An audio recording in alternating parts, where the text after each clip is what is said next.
আমার প্রিয় ব্রাহ্মণবাড়িয়া ১ আসন নাসিরনগরের মা, বোন, ভাই ও সহযোদ্ধারা, আজকের সাবেক সভাপতি। আজ আমি আপনাদের সামনে কোনো বড় দাবি নিয়ে আসিনি।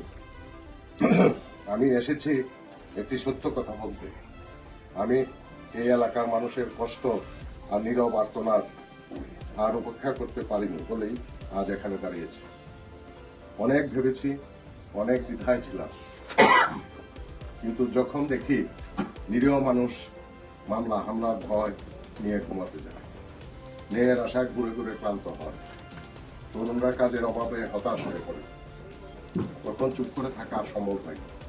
এই কারণে আমি আজ আপনাদের জানাতে চাই, আগামী জাতীয় সংসদ নির্বাচনে ২৪৩ ব্রাহ্মণবাড়িয়া ১ আসন থেকে আমি একজন স্বতন্ত্র প্রার্থী হিসেবে নির্বাচন করার সিদ্ধান্ত নিয়েছি।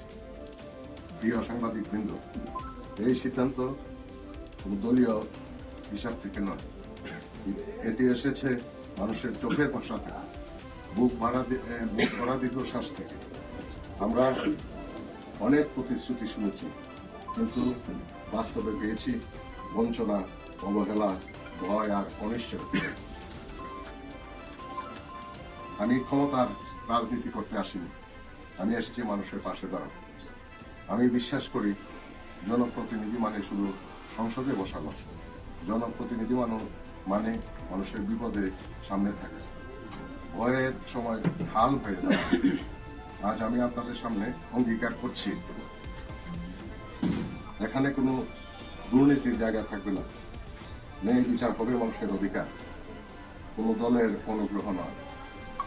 শিক্ষা, চিকিৎসা ও কর্মসংস্থান হবে বাস্তব অগ্রাধিকার, পরিচয় নয়, মানুষই হবে আমার রাজনীতির কেন্দ্রবিন্দু।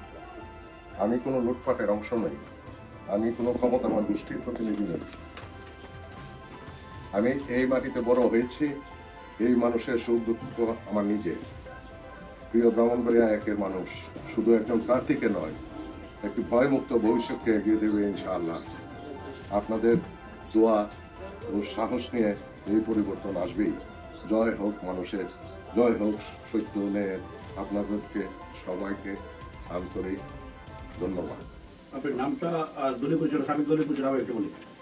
আমি মোহাম্মদ ইকবাল চৌধুরী, দীর্ঘদিনের সাবেক বিএনপি উপজেলা বিএনপি সভাপতি, এখানে কারা কারা আছেন? দীর্ঘ 11 বছর।